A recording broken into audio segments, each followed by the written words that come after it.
now, and Well, actually, you don't say anything you don't want the audience to know. Okay, all those I things we know. were discussing before this. Damn. Otherwise, we will be too famous. That We will already make up call our show behind the scenes and show them behind the scenes. No, That no, was we super rocking. be Super banned. rocking. To plan like a super fun show. So, hi guys, we're back on You, Me, and Her Tuesday evening, 5:30. My light has fallen down. Some crisis always happens, and that's the way we show down. So if you don't see me and I'm gone, it's because they don't have a light anymore. But I'm here, and I'm going to carry on with the show. The show must go on. Never mind the light. You are the light of our lives. You are the light of our lives. That's all we need. And as long as you don't disappear, we need the genie right now. Please don't disappear. So the light is gone, but our guest has come. So I'm going to get her on the show, and then I'm going to introduce the rest of the show. Hey, our beautiful guest is Hi. here. Hi, Ridhima. Hi, How are Ridhima. you? Hi, girls. I'm good. I'm great. I'm going to take a minute. Hi, Shalini. Hi, Sonal. Hi, Annie. I'm going to take a minute to just introduce the show to the audience, even though they've been watching it every Tuesday and they quite enjoy it from what I hear. However, I'm going to do the needful. I am Shalini Arora Kocher, as you all, I would assume, by now know. And my co-hosts are obviously way more popular than me because they are doing all the fun and frolic and I say no. Mercy. So I have with me just Sonal. And my children always say, Mom, it's Sonal. I say it's Sonal. So that's the section Sonal. Say hi, Sonal, to everybody. Hi, everyone. Well, welcome to our show. Welcome, Ridhima, to You, Me, and Her. Happy to have you over. And then Thank you, Sonal. I think it's a pleasure. we have also RJ Annie T, who makes us dance Oh my God. 24/7. Say hi, Annie, to everybody. Hi, hello. And you know what? I can't compete with all their introductions. I just say hi. I'm not even going to try and compete with that. Okay, so today I decided that before I was going to introduce my guest, I was going to introduce. Let me just fix my computer a bit, if you bear with me, because my light has fallen down.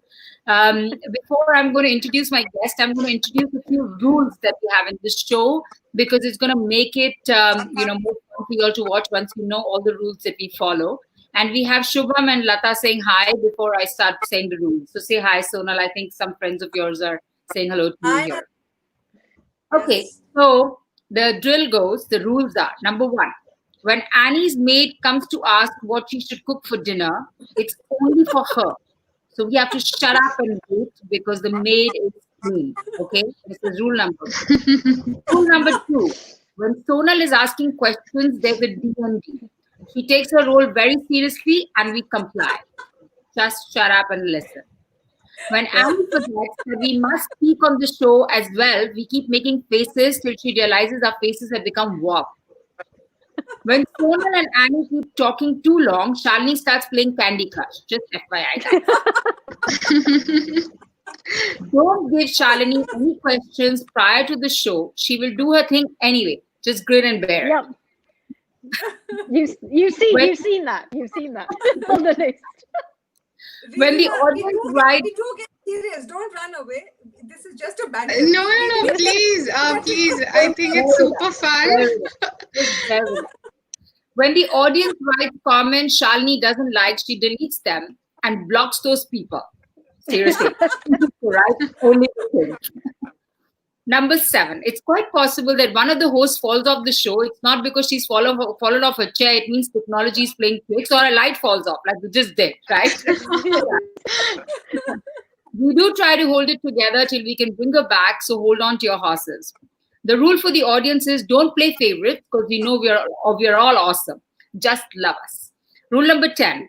Our loyal audience has no choice to join us every Tuesday at 5:30 on You, Me, and Her because we wait with bated breath. So thank you so much to all of you for watching us. And let me welcome my guest, Ridhima Sharma, who is a clinical psychologist, and she's been writing some amazing articles and deals with youngsters, and which is really the call of the day, because we really need to understand mental wellness for them under these circumstances. So we've got her here, and she's going to advise us on some interesting questions related to that. I'm going to take it to Sonal because I think I've taken my airtime for the day. So Sonal, it's on to you. And welcome, Ridhima. Thanks for being here. Thank you, Shalini. Thank you so much. All right, so getting on to the show, I'll introduce the topic and then we'll come to the questions. Every generation goes through its own set of struggles, and today's youth is no exception. Although it varies widely as to what the issues are depending on who you're talking to, there are certain challenges that are consistent across boundaries, countries, and culture. Social media is a fabric of everyday living for these youngsters, but it does come with a set of its own problems, like privacy issues, body image, that actually leads to self-esteem issues. Then there is school, peer pressure, anxiety, depression because of the kind of exposure they have. Climate control is another very big issue that is actually playing in these teenage minds. And you will be surprised to know that the most activists in terms of climate culture are actually the teenagers. They probably realize that if urgent action is not taken, then they may not even have this planet for them to breathe, which is their basic right. So you see, today's youth have it tough. More so in India, because mental illness is still a taboo in our society and is not being addressed. It's high time we change our perspective and start addressing these issues for what they are. So we have today Ridhima Sharma, who's a clinical psychologist. She will talk to us about some of these issues that our youngsters face and give us some solution that we can, as parents, take back home. So on to you, Ridhima. And my question would be, what are some of the most common challenges that today's youngsters are facing when they talk? First of all, before I begin with this, I think whatever effort that you guys have undertaken today in terms of mental well-being of the youth and also their caretakers, I think it is extremely important because seeing the current situation, the current pandemic, every slightest of the issue is sort of coming to us like a nightmare in a much more intense form. So I think, yeah, this was extremely important, and I'm happy that people like you have taken the responsibility to take this forward. To begin with, I think you have introduced the topic of the day and the issues very in detail while summarizing it all very beautifully. I think I would add on to it from my practical experience, in the sense that my interaction with youth, with teenagers and their parents, one of the major like some of the very major concerns that I observe is a major concern is, I mean, I don't remember a single therapy session where a teenager or a youth did not mention that how they feel that nobody understands them. I mean, this is one of the most commonly heard phrases during therapy, where children, youth, adolescents tend to feel that it's so difficult for them to put their point across to elders, to parents, to teachers, and how they feel that nobody understands their feelings. And on the other hand, when I talk about the caregiver's end, you tend to hear similar things, in the sense that most parents will come up saying that my child does not listen to me at all. They just like have a blind eye to what all concerns that we have for them. They just don't listen. They have become so stubborn. So, from both ends, there's this lack of communication where both ends feel that they are not being understood by the other.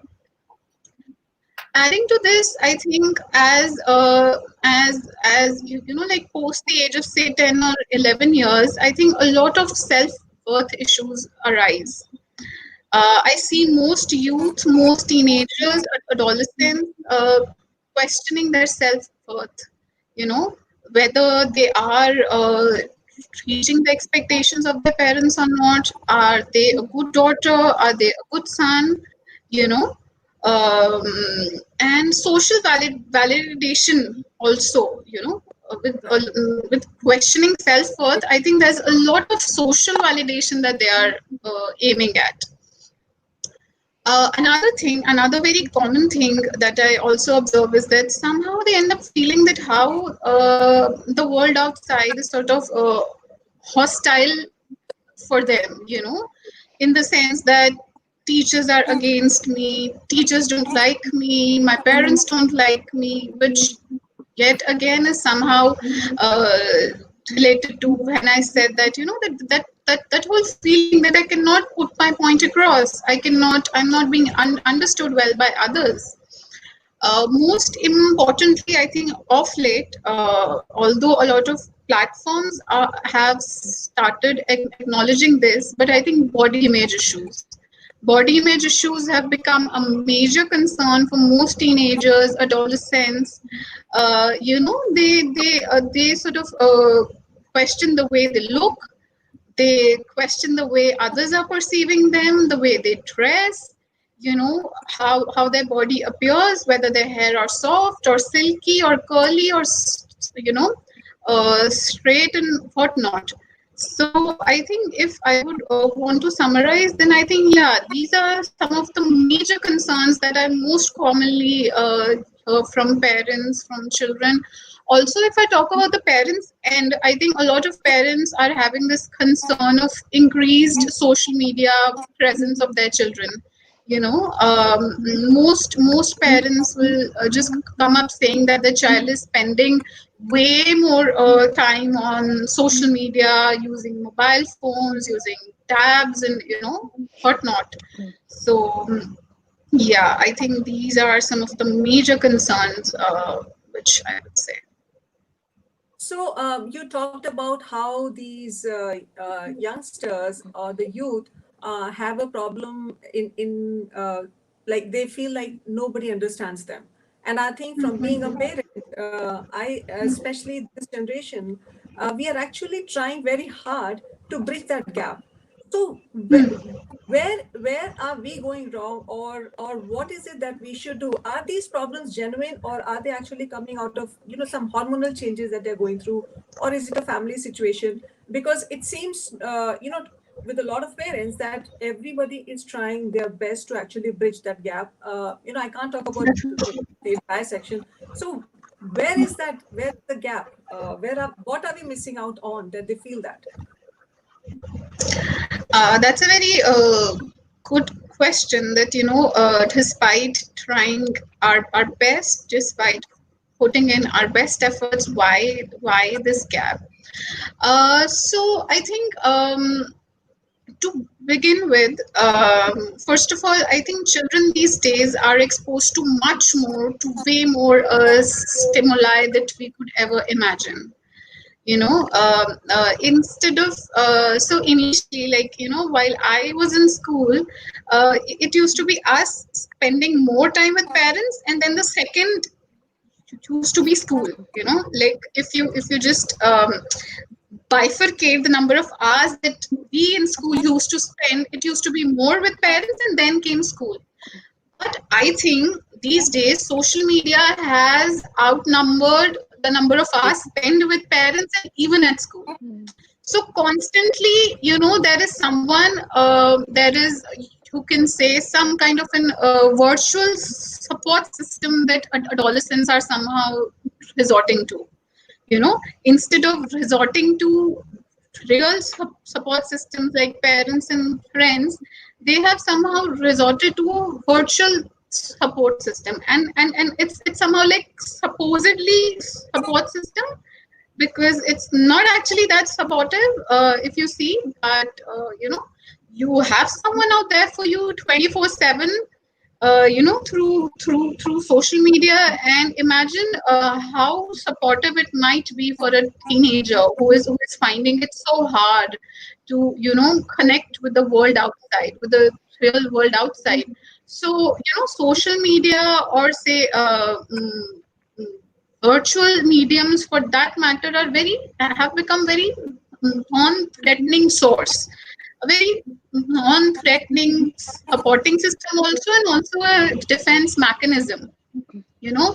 And at the same time, also, if we talk about parenting, you said quite correctly. I mean, there is absolutely no parent who can say that I've not tried enough for my child. In their own personal capacities, I think every parent is working with the mindset of doing the best for their kids, doing the best for their children. But I think there's this whole lot of communication gap that has come up, you know, saying things in the correct way, learning to communicate in the most appropriate way with your kids. Also, I think one mistake, I mean, I don't know if I should really call it a mistake because it is coming from a lot from our social conditioning, the way we have been conditioned. We tend to put our parents at a very higher pedestal, in the sense that, you know, children tend to think that my parents cannot be anything else but perfect. But at the same time, I think parents are individuals first. This is something that I keep sharing with the with the young adults that I talk to, with the adolescents that I talk to, that, you know, they always I mean, they just cannot imagine their parents to go wrong. You know, I mean, how can my mother do something so wrong, or maybe how can my father do something so wrong? So, and also somewhere we have been socially conditioned in the way, and also we have observed our parents and grandparents do it, is that I think somehow we are not absolutely honest with our own kids, in the sense that we hesitate so much in opening our own vulnerabilities in front of our children, in sharing our own shortcomings in front of our children, you know.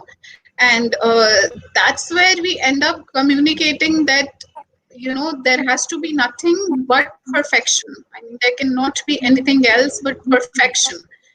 And because of that whole thing, that, you know, we are not able to communicate in the most appropriate way with our own kids, and that tends to create a lot of confusion. And I think at the core of, so, you know, whenever a parent comes to me with their child, something which I have most commonly observed is that at the core of every issue that a parent is facing with the child, there is a disturbed parent child relationship that needs to be worked upon.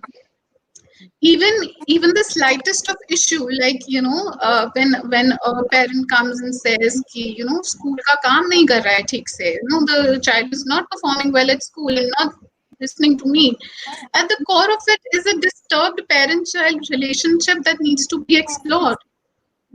So I think instead of focusing on the superficial behavioral issue, that, you know, the child is not listening to me but watching TV all day, is not exercising and whatnot, I think the core root is nothing but a disturbed parent-child relationship majorly. Also, I think, Sonal, you talked about the biological causes. You know, if I talk about any psychological issue or mental health concern for that matter, uh, biology has only one third of a role to play. Rest two-thirds is dominated by psychosocial factors. But nevertheless, since the age group that we are talking about, of course, biological issues cannot be ignored. Hormones do have a role to play. You know, sometimes we find our children being chirchira for no reason. You know, they'll just brush you off. You know, you just tell them something and they'll just totally flare up for no reason, and you just end up wondering that what did I even say. So yeah, sometimes hormones can have a role to play, but I think majorly it's the psychosocial causes. Okay. Annie, you want to take over from here? Well, yeah. Hi, Ridhima. Great to be talking to Hi. you. I mean, really interesting stuff, actually. I wish I'd even talked to you before now, coming to think of this. Now, I've been doing a bit of reading, and please correct me if I'm wrong, because obviously you're the expert here. I'm not. So I have been looking at some articles, and I've seen like over the last 5 years, we've had quite a kind of an increase in, say, depression and anxiety, where about 40,000 kind of youngsters have been affected. 1 in 4 have been, committing suicide. And, the WHO have put India at the top of the table of depression. And we've had, for years, we've had articles and people saying, ye karo, wo karo, do this, do that. But something is obviously not working. So, what are the techniques that aren't working anymore now with the newer generation? And especially, I think there's an increase, especially in the 18 to 24-year-olds. I could be wrong. There seems to be a lot of pressure there. So what are the old techniques that just do not work anymore for our youngsters? Yeah, I think that's a very relevant point to make here, because this is something which I also keep on telling people when it comes to spreading sensitization on mental health. There's a very beautiful quote that I had once read that, never raise your kids the way your parents raised you, because you are not raising your kids for the same time for which your parents raised you, which means that, most of us as parents have borrowed our parenting skills from our own parents. But I think somehow we, even if you deny that, I am sure some part of your parenting is a reflection of the parenting that you have received as a child.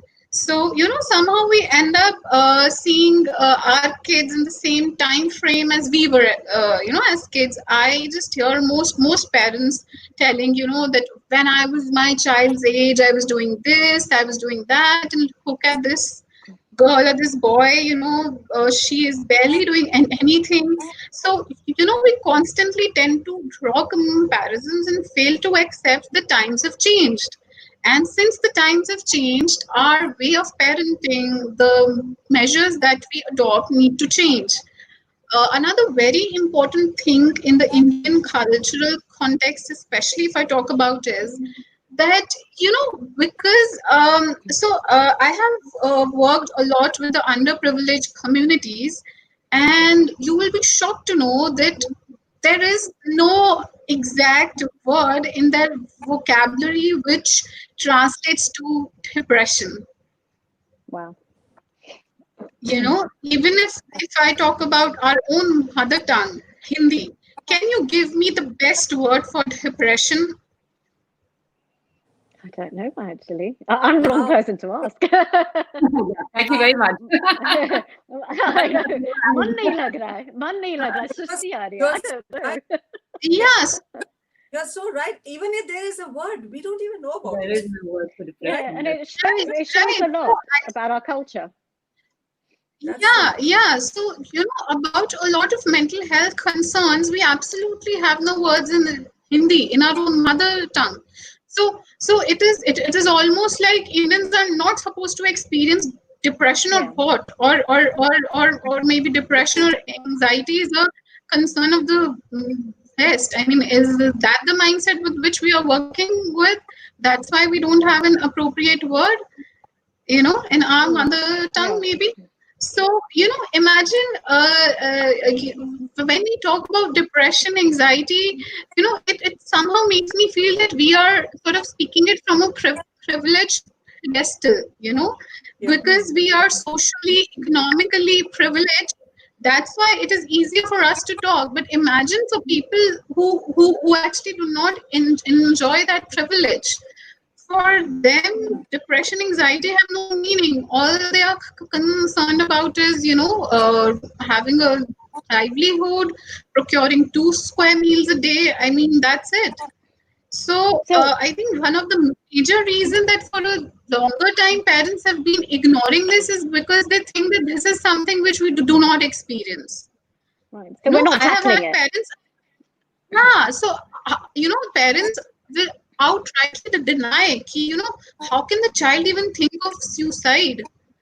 This is not acceptable in our culture. That's the same thing. How for a longer period of time, separation and divorce somehow face the same issue.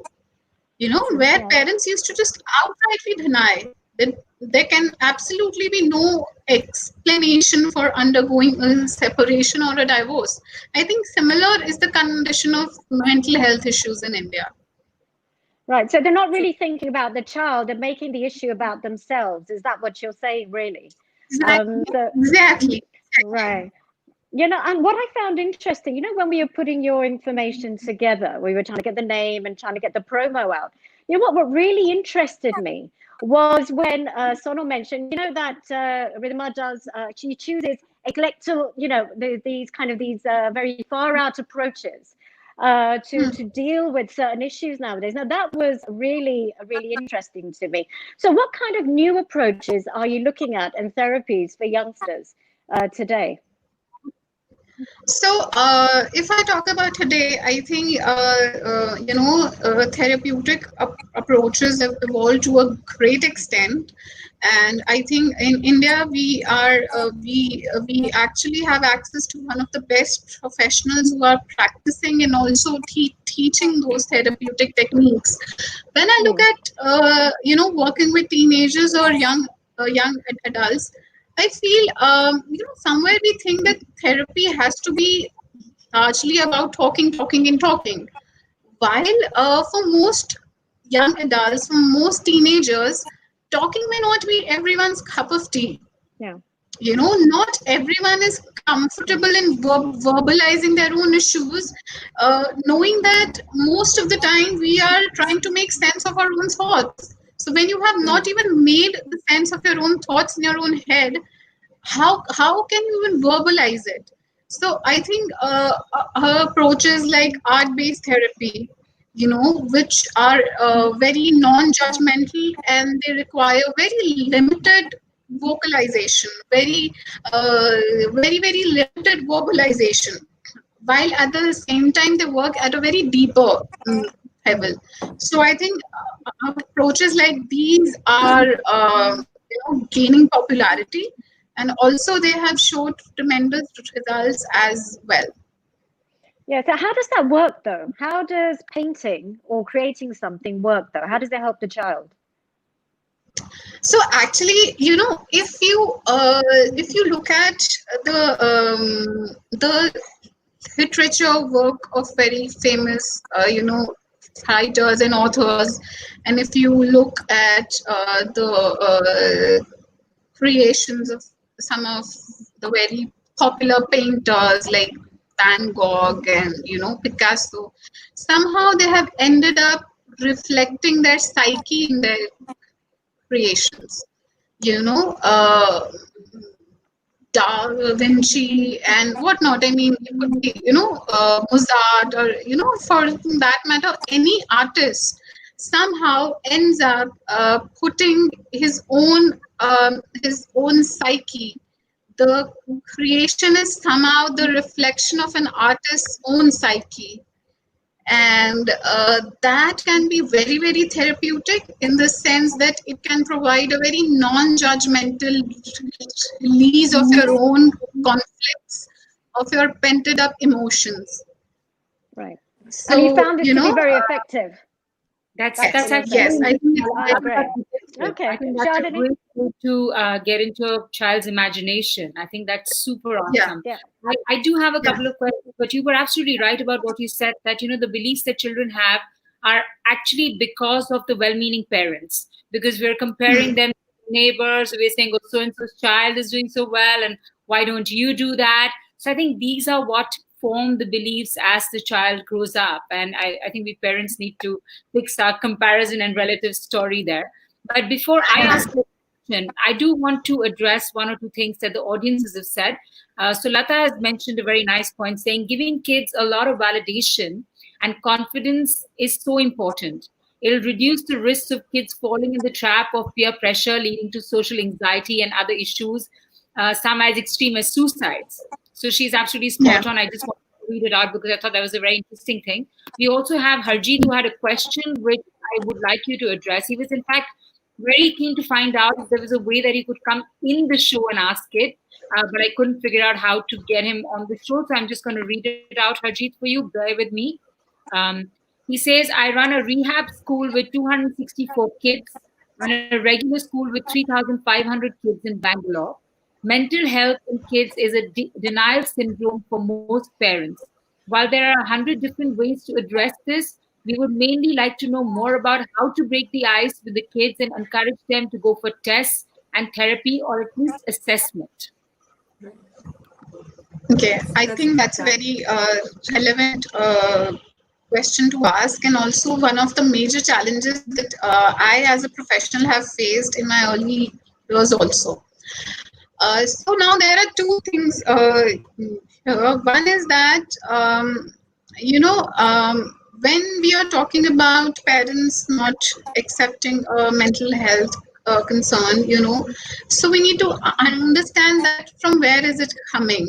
It's coming from the fact that the parents are sort of thinking what repercussions that they can face from the society if they declare that their child is undergoing a mental health concern. So it's all because of it's all coming from that social conditioning somehow, that how no one needs to know, no one has to know that if my child is having, say, depression or a learning disability. That is what I also mentioned earlier in the conversation, that how we are so scared all the time that that my child should not see my weaknesses, that I need to hide my vulnerabilities from my child. So I think one is that I would not blame the parents here absolutely, because it is largely coming from the cultural, the culturally built and influence conditioning. motion somehow. Yeah. The second thing is, when we talk about motivating children to go for assessment or testing, so, here I've observed something. Now, the reason most children don't are a little reluctant in going for assessment or therapy is because they are made to feel that there is something wrong with them, and then they are, like you pick them up. So imagine in a batch of 50, just picking two or three children that, you two need to be tested for something. It immediately makes them feel that, okay, we have been, put in like a odd spot. Like we are the odd ones out. So instead of normalizing this whole mental health concern, we are instead, igniting it to be something which is only specific to certain section of people. While if you actually start reading mental health disorders or mental health concerns, I'm sure you will self-diagnose yourself with at least a couple of disorders. I'm I'm absolutely sure of that. So I think we have to stop doing this. We really have to stop pick and choose, doing this pick and choose. I also work a lot with these NGOs and organizations that deal with persons with disability. What we do is we do some kind of basic screening for all the kids. That's how what I have been doing. Instead of asking just two or three children to come to me for testing, what I do is I tell everyone that everyone has to go through a basic screening, and then those whom I feel need a further screening, I do a little, a little detailed testing for those kids. But majorly, how I do it, I make it mandatory that all this even the teachers need to undertake the screening, so that so that no one feels marginalized for that matter. So I I think think the that's a great focus should be to normalize. Yeah. I also liked how you started this saying that they have to stop keeping up with the Joneses, or in this generation keeping up with the Kardashians. They have to Yeah, this whole Yeah. social media that's hard. them, and that's Absolutely. different. Ajit, I hope you got your answer. I'm sorry, I'm being a bit cutting you short there because we are going over time, and I do want to address one question because I think it's very relevant and very important.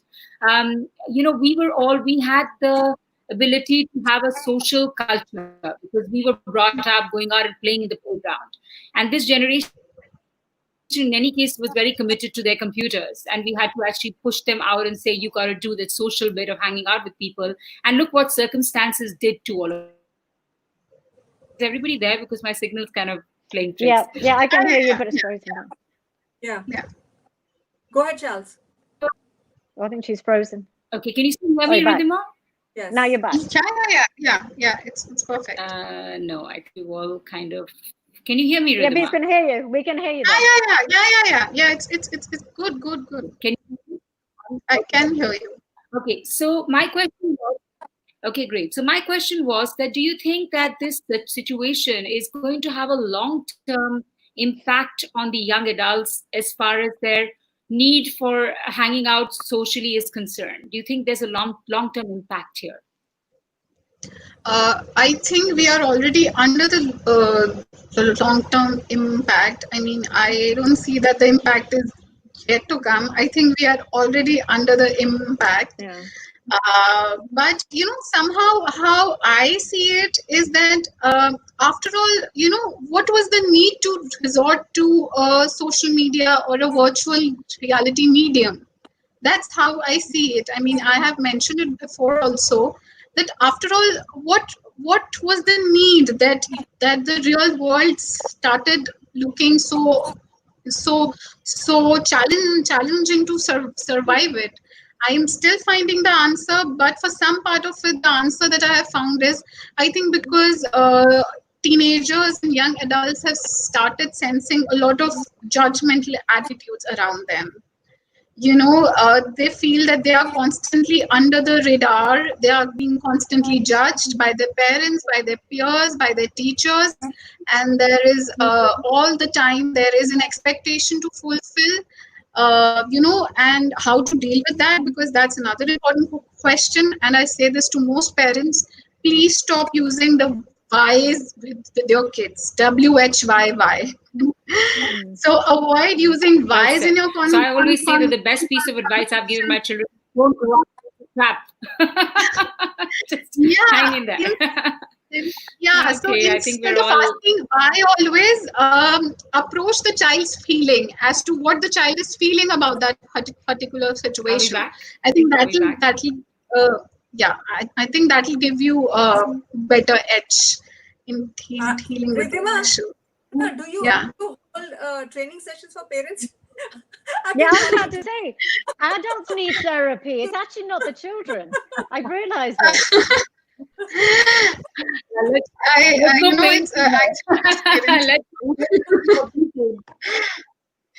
Yeah.